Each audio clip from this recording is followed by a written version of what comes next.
Buenas noches. El día de hoy vamos a hablar acerca de un tema que ha sido muy recurrente en estos últimos tiempos, que es precisamente el final de los tiempos o cuándo se va a acabar el mundo y todas esas cosas, ¿no? Eh, es la pregunta del millón, ¿no? ¿Cuándo llegará el fin del mundo? Cada milenio, casi al final de cada milenio, inclusive el milenio pasado también se pensaba que el fin del mundo llegaría en el 1000 o que llegaría en el 2000.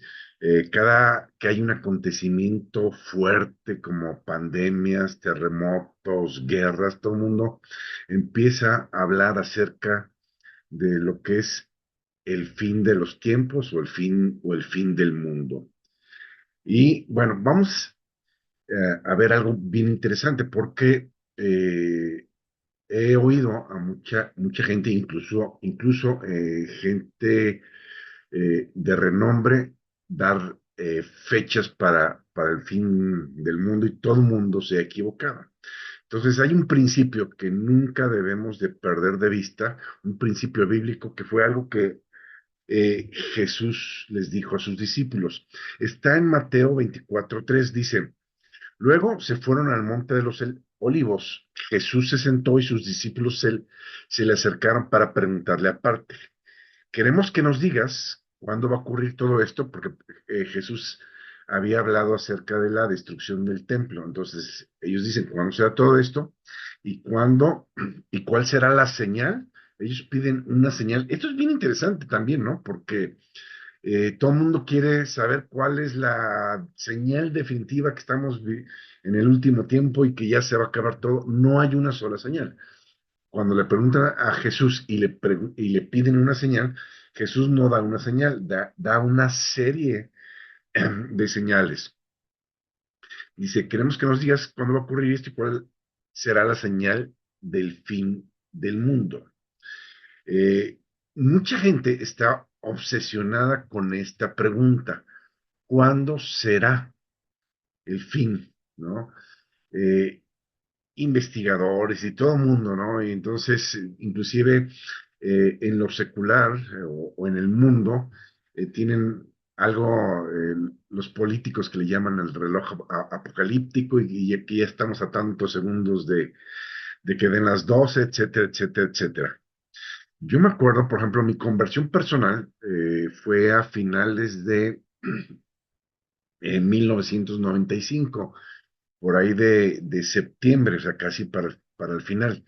Entonces yo recuerdo perfectamente que un tema que estaba mucho sobre la mesa, que muchos pastores, muchos predicadores estaban, hable y hable, es que en el 2000, todo el mundo estaba seguro que en el 2000 iba a ser el fin del mundo y en el 2000 venía la gran tribulación y en el 2000 era la segunda venida de Jesús, en el 2000 se acababa todo. A la fecha, ha habido muchísimos líderes cristianos que se han atrevido a dar fechas.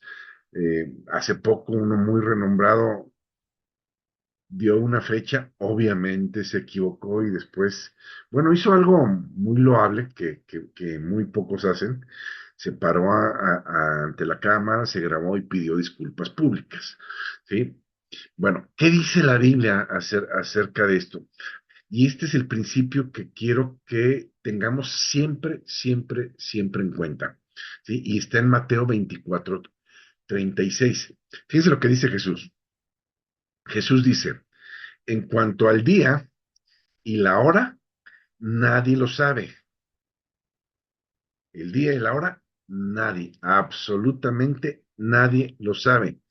Dice: ni aun los ángeles del cielo, ni el Hijo, solamente el Padre lo sabe. O sea, nadie más lo sabe. ¿Sí? Obviamente, con cada día que pasa, el tiempo se acorta.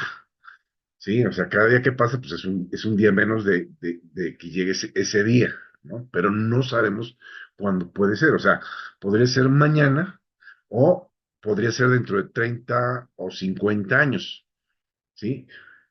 Por eso la Biblia dice algo bien interesante. Dice en Mateo 25:13: Manténganse ustedes despiertos, añadió Jesús, porque no saben ni el día ni la hora. O sea, lo que está diciendo Jesús es, si supieran, de hecho lo dice más adelante, no sé si lo traigo aquí para leerlo, dice, si supieran a qué hora iba a llegar el ladrón, entonces todo el mundo estaría preparado, ¿sí? Pero dice, ustedes deben estar preparados precisamente porque no saben cuándo es el día ni la hora. O sea, siempre debemos de estar preparados. Por eso de Jesús también decía, el día de salvación es hoy. No sabemos si hay un mañana, porque aunque no llegue el fin del mundo, puede llegar el fin de alguna persona, de nosotros. No sabes si un infarto, un accidente automovilístico, etcétera, etcétera. Entonces, el fin puede llegar en cualquier momento, no nada más el fin del mundo. No, pues, si yo me muriera, pues sería el fin de mi mundo, el fin, el fin de Miguel Olá, y para mí ya acabó. Entonces, como no estuve preparado, pues, eh, quién sabe cómo me vaya a tocar, ¿no?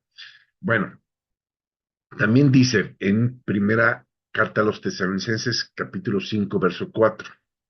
Pero ustedes, hermanos, no están en la oscuridad para que el día del regreso del Señor les sorprenda como un ladrón. O sea, nosotros no andamos de noche, o sea, a nosotros no tienes por qué sorprendernos ese día como ladrón en la noche.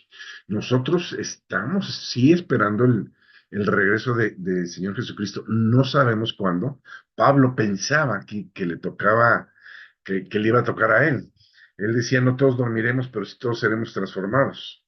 Sí, dice, no todos dormiremos. Pablo ya durmió hace 2000 años, ¿no? Entonces, mucha gente piensa, ¿no? Que, que le va a tocar, pero no sabemos si nos va a tocar o no. Como les dije, puede ser mañana o puede ser dentro de 50 años.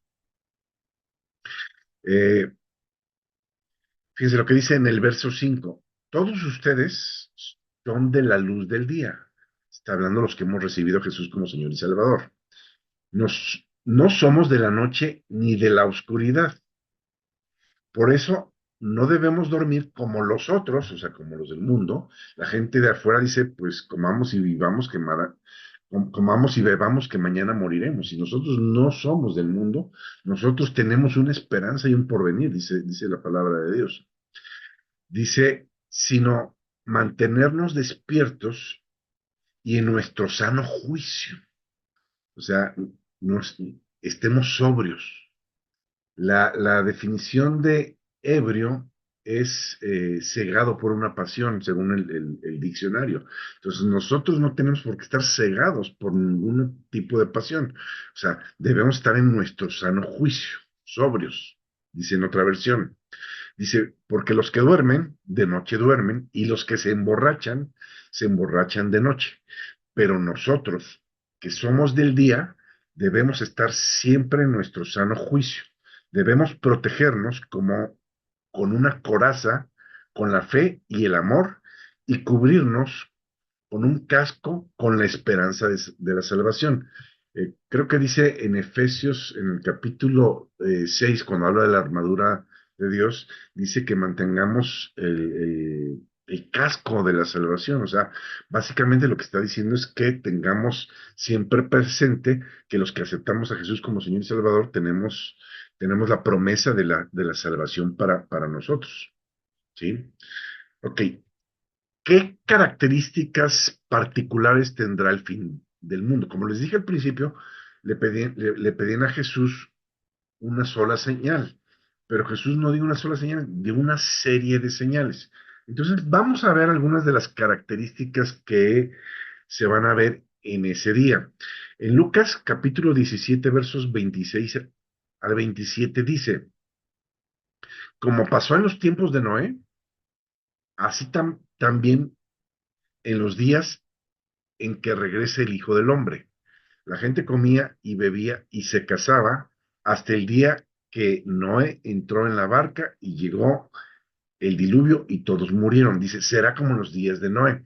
Si ustedes leen en Génesis, creo que es el capítulo 6, cuando es los tiempos de Noé, dice que el pensamiento de los hombres eran de continuo al mal. Y aquí me llama la atención porque dice que la gente se casaba. ¿Qué tiene de raro, qué tiene de malo que coma y que beba? Está hablando aquí de los excesos. Y cuando habla de casarse, pues que tiene de malo que se casen. De hecho, es algo que debemos de hacer. Dejar al hombre a su padre y a su madre y se unirán a una mujer y serán una sola carne. O sea, habla del matrimonio. Pero aquí está hablando como en los días de Noé. Antes de que viniera el diluvio, había una depravación sexual en ese tiempo. Y entonces lo que está diciendo que es antes de que venga el día del Señor, va a haber, como en aquel tiempo, también una depravación sexual. Fíjense lo que dice ahí en el verso 28, Lucas 17:28. Dice, lo mismo sucedió en los tiempos de Lot. Lot vivió en una tierra que se llamaba Sodoma.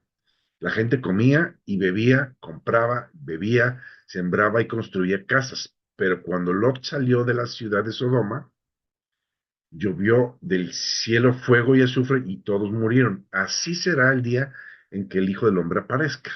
Ahora, ¿qué características había en ese tiempo específico en Sodoma? Sodoma era una ciudad que se caracterizaba por su depravación sexual, ¿sí?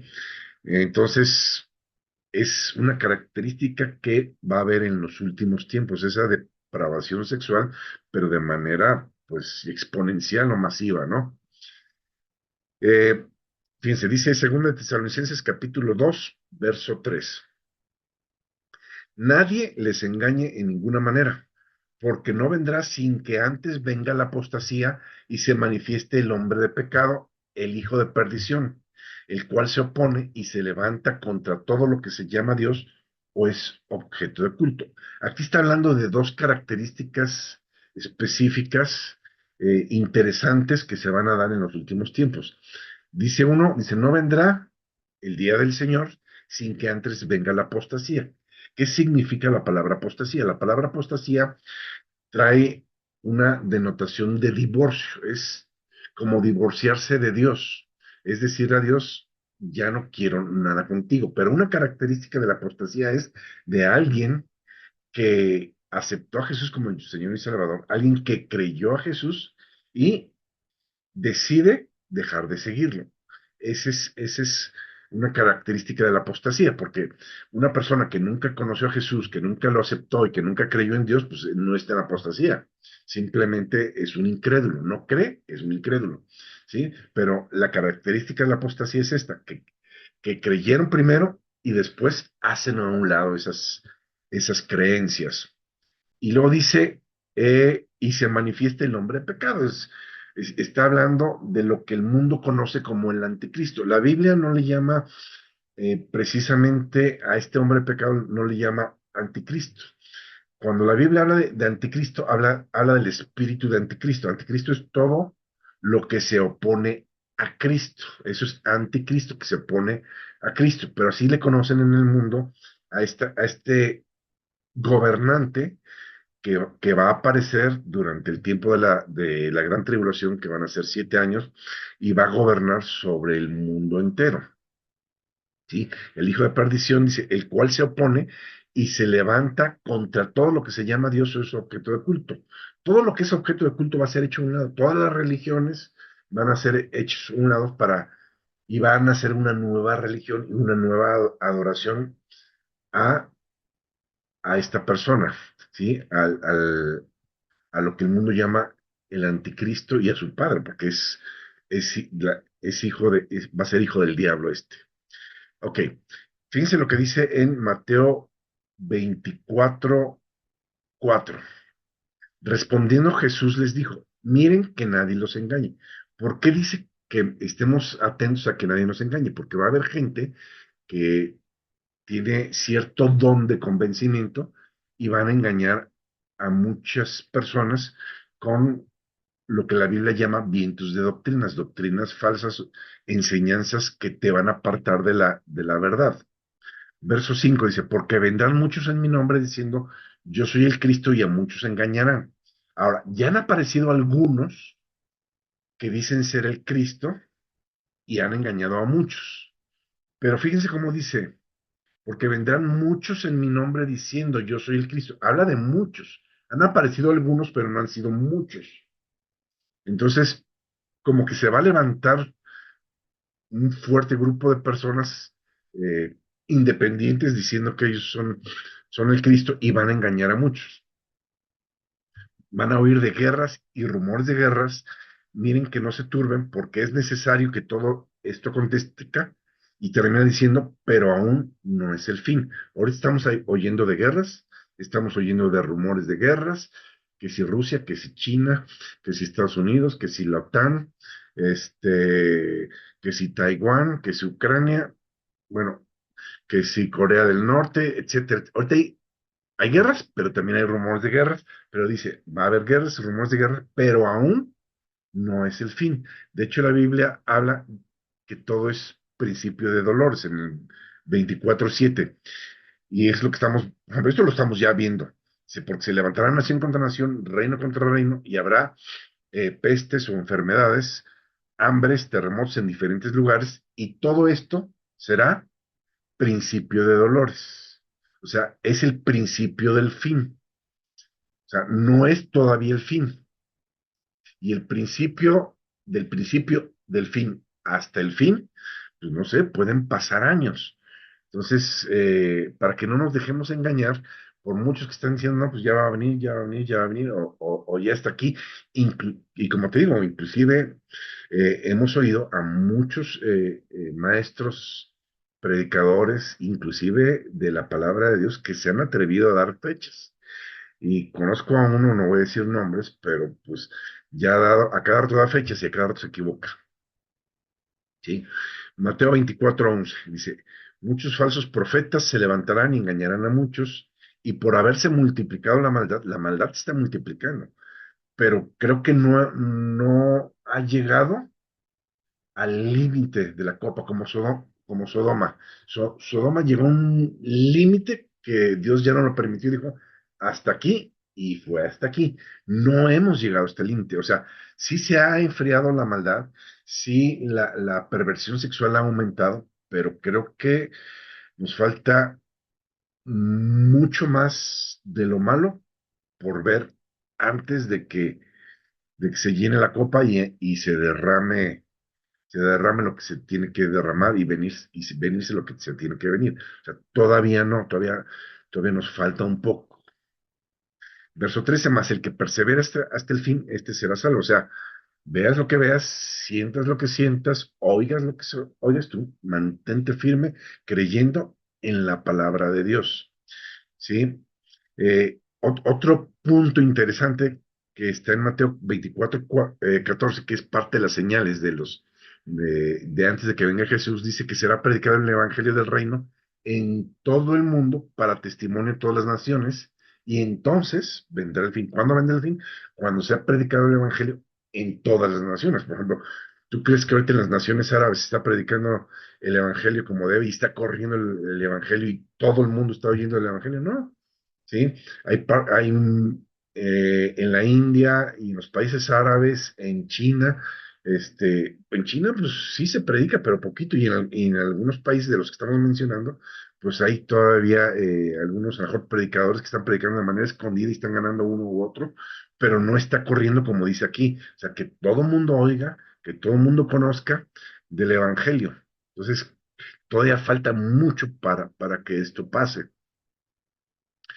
Mateo 24:27 dice, porque como el relámpago que sale de oriente y se muestra al occidente, así también la venida del Hijo del Hombre. O sea, Jesús no va a venir a pararse en la tierra, no va a venir a enseñar, porque acabamos de leer donde dice que muchos falsos cristos aparecerán. No, Jesús va a venir, dice la Biblia, en un abrir y cerrar de ojos. O sea, viene por los suyos y se va. ¿Sí? Y entonces el mundo se va a quedar este, sin Dios y sin esperanza, que es cuando viene lo que se conoce como la gran tribulación, que van a ser 7 años. No nos vamos a meter en eso, ¿sí? Vamos a leer en 1 Corintios 15:52, es lo que yo les decía, que es en un abrir y cerrar de ojos. Dice, en un momento, en un abrir y cerrar de ojos, cuando suene el último toque de trompeta, ¿sí? La Biblia habla de varios toques de trompeta. En Apocalipsis habla de las 7 trompetas, pero aquí hay un punto diferente a los de Apocalipsis. En Apocalipsis dice que el ángel tocó la trompeta. Aquí habla de la trompeta de Dios, creo que dice en Tesalonicenses, dice, cuando se toque la trompeta de Dios, es una trompeta especial, dice, el último, dice, en esta versión, el último toque de trompeta, porque se sonará la trompeta y los muertos serán resucitados para no volver a morir y nosotros seremos transformados, dice la Biblia, para recibir al Señor en el aire. ¿Cuándo va a ser esto? No lo sabemos, nadie lo sabe. Y si alguien dice que ya lo sabe y que te da fechas, no es cierto, nadie lo sabe. Este es un principio que debemos de tener siempre en cuenta. El día y la hora, nadie lo sabe. ¿Sí?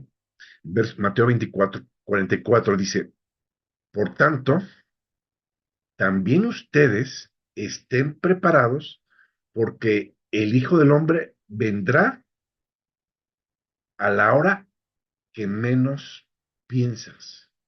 El Hijo del Hombre vendrá a la hora que menos piensan, ¿sí? El día y la hora nadie lo sabe, va a venir cuando menos lo estemos esperando, ¿sí? Entonces, no va a dar un aviso a nosotros, simplemente los muertos en Cristo resucitarán y la gente que estemos o que esté viva, digo, estemos si me llega a tocar y si no, pues los que queden vivos para ese día se van a ir. De repente la gente va a desaparecer de la tierra. No sé qué va a decir las noticias, que un omnivirus se llevó, no sé, hubo abducción masiva de gentes o algo, pero no, va a ser la Biblia le llama el arrebato, ¿sí? Dice que seremos arrebatados para recibir al Señor en el aire. Y esto va a ser de una manera muy rápida. La gente que se quede no va a tener idea de qué está pasando, ¿sí? Entonces viene lo que nosotros consideramos como el arrebato, y después del arrebatamiento, entonces vienen los 7 años de tribulación divididos en dos. Son dos lapsos de 3 años y medios, ¿sí? Entonces, primero, inclusive el pueblo de Israel acepta la Biblia le llama la bestia, ¿sí? La Trinidad satánica, el dragón o la serpiente antigua, que es el diablo, eh, la bestia, que es el anticristo, así se le conoce, y el falso profeta, son esas tres. Y entonces, el mismo pueblo de Israel, que era el pueblo escogido, lo va a aceptar. Ya cuando vean lo que la Biblia llama como la abominación desoladora, entonces van a entender que no era el que estaban esperando, que no era el Cristo, porque se va a hacer pasar por el Cristo, sino que va a ser otro y van a tener que huir y esconderse en el desierto durante 3 años y medio. Son esos dos periodos de 3 años y medio y al final son los 7 años que la Biblia habla del arrebatamiento. Ahora, tenemos promesa de nuestro Dios, nosotros, los que hemos recibido a Jesús como Señor y Salvador. Jesús habla que permanezcamos en Él. Dice, si ustedes permanecen en mí y mis palabras permanecen en ustedes, pidan lo que quieran. O sea, habla de una permanencia. El Salmo 91 dice, el que habita al abrigo del Altísimo morará bajo la sombra del Omnipotente. Habitar, estar presente. Hay otra parte que dice, tú guardarás en completa paz, es otra palabra, aquel cuyo pensamiento en ti persevera, porque en ti ha confiado. O sea, dice que nuestro pensamiento debe estar perseverando en la palabra. Josué 1:8, Dios le dice al pueblo, nunca se aparte de tu boca este libro de la ley, o sea, estar hablando la palabra de Dios. Dice, sino que de día y de noche meditarás en lo que la palabra dice. Tenemos que meditar todos los días en la palabra de Dios. La Biblia habla de la palabra como nuestro alimento. Nosotros comemos diario, 3 veces al día o más, algunos. Entonces, diario nos tenemos que alimentar de la palabra de Dios. Entonces es hablar la palabra, leer la palabra, alimentarse de la palabra, meditar en lo que la palabra de Dios está diciendo, ponerla por obra, es lo que nos pide Dios. Cuando nosotros estamos eh, cobijados con la palabra de Dios, habitando bajo la sombra del Altísimo, tenemos una promesa de protección preciosa. De hecho, el Salmo 91 es casi todo el Salmo, es una promesa de protección para todos aquellos que están cubiertos, dicen en algún otro salmo, de manera alegórica, bajo las alas del Altísimo, ¿sí? Bajo las alas de Dios, bajo el cuidado, el cobijo de Dios. Vivimos nosotros bajo el cobijo de Dios y entonces los que estamos debajo del cobijo de Dios tenemos el cuidado de Dios. La gente que se aparta del cobijo de Dios, entonces esa gente es la que está expuesta a que le venga cualquier cosa. Vamos a leerlo aquí en Apocalipsis capítulo 3 verso 10. Y fíjense qué interesante dice, por cuanto has guardado la palabra de mi paciencia, yo también te guardaré de la hora de la prueba que ha de venir sobre el mundo entero para probar a los que moran sobre la tierra. Este está en Apocalipsis, poco antes de que Dios empiece a hablar de todo de lo que se va a venir.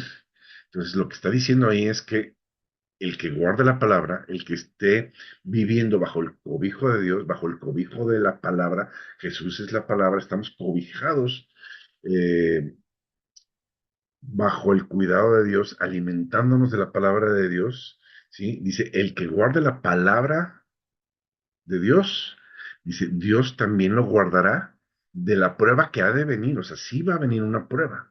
Acabamos de decir que esa prueba la Biblia le llama la gran tribulación. Va a venir sobre el mundo entero, pero dice que nosotros, los que estamos guardando la palabra de Dios, seremos guardados de esa hora de prueba que ha de venir sobre el mundo entero y que va a probar a todos los moradores. Entonces, tenemos que tener bien presente todo esto que acabamos de hablar para que no nos dejemos, dice la Biblia, para que no se dejen mover fácilmente en cuanto a la venida del Señor, porque siempre hay gente y habrá gente que tiene cierta habilidad para convencer, para hablar, y esta gente va a dar fechas, por ejemplo, si ustedes leen un poquito de historia, durante cuando empezó la Primera Guerra Mundial, creo que fue en 1914, eh, una de las organizaciones religiosas de aquella época decía que ya el mundo se iba a acabar y animó a todos sus fieles a vender todas sus propiedades y obviamente, bueno, este líder se quedó con el dinero. Y entonces llevan tiempo diciendo que ya está aquí la venida del Señor, y piden ciertas cosas o que hagas ciertas cosas. No, no sabemos el día y la hora de cuándo ha de venir, pero sí debemos de estar preparados como si fuera a venir mañana. O sea, como no sabemos cuándo va a venir y como puede ser mañana, pues vamos a prepararnos como si fuera a ser mañana. A lo mejor ese mañana nos dura 50 años, como decíamos hace rato, pero al final necesitamos nada más estar preparados, mantenidos en la palabra de Dios. Porque aparte, cuando tú te mantienes en la palabra de Dios, tienes paz, tus necesidades son suplidas porque es la promesa de parte de Dios que Él supliría todas nuestras necesidades conforme a sus riquezas en gloria en Cristo Jesús, tenemos paz, tenemos seguridad, tenemos provisión, tenemos sanidad, todo eso está en la palabra. Son promesas que están en la palabra. Sí, yo soy sano por las llagas de Cristo Jesús, dice en Isaías 53, 4 y 5. ¿Sí? Entonces, hay un montón de promesas. O sea, se oye feo, porque una vez lo usé de esta manera, me conviene mantenerme la palabra de Dios, porque la palabra de Dios es alimento, la palabra de Dios es medicina, también dice que es medicina para todo nuestro cuerpo, la palabra de Dios nos prospera y tenemos un montón de promesas, nos conviene. Una vez dije esta frase y alguien me dijo, no, es que me estás diciendo convención. No, o sea, no sé si llamarlo así, pero Jesús dijo, les conviene que yo me vaya, porque si me voy vendrá el Consolador. Me conviene estar pegado a Dios, ¿sí? Es lo mejor, cuando digo me conviene, es lo mejor para mí y lo mejor para mi familia. También quisiera que todos mis hijos estuvieran pegados a la palabra de Dios. No tengo yo mayor gozo que que mis hijos estén en la palabra de Dios, ¿sí? Entonces, es, esa es la manera de estar preparados, ¿sí? Estar estudiando la palabra de Dios, estar platicando con papá, lo que llamamos oración, pero a lo mejor la palabra oración se oye muy religiosa. Bueno, platicar con papá, platicamos con papá, cómo te sientes, cómo te ha ido. Dios también contesta. Tenemos que ser sensibles a su voz, dice la Biblia. Si escuchas hoy su voz, no endurezcas tu corazón. Entonces, Dios habla, Dios contesta, Dios nos escucha, ¿sí? Y por eso es importante mantenernos, ¿sí? Orando, alabando y leyendo la palabra de Dios. Bueno, con esto termino. Doy gracias a todos aquellos que nos han escuchado. Espero que esta palabra les ayude, o nos ayuda a todos, sobre todo en estos últimos tiempos que, como dice la misma palabra, se levantarán falsos maestros que engañarán a muchos. Entonces tenemos que estar preparados para no ser aquellos de los que son engañados, porque hay gente que piensa que con el hecho de ser cristiano no van a ser engañados. Y Jesús dijo que el enemigo engañaría, si fuera posible, aún a los elegidos. O sea, quiere decir que aún a gente que ha sido elegida por Dios va a ser engañada. Y entonces la manera de no ser engañados es mantenernos conectados con la fuente, ¿sí? La fuente de la palabra, su creador, nuestro creador, mantenernos conectados con Dios y difícilmente vamos a ser engañados y además vamos a tener paz y nuestras necesidades suplidas. Que Dios les bendiga en el nombre poderoso de Cristo Jesús y declaramos que esta palabra no regresa vacía, que esta palabra fue prosperada para lo que Dios la preparó o la envió. Les bendigo en el nombre de Jesucristo y nos vemos la próxima vez. Hasta pronto.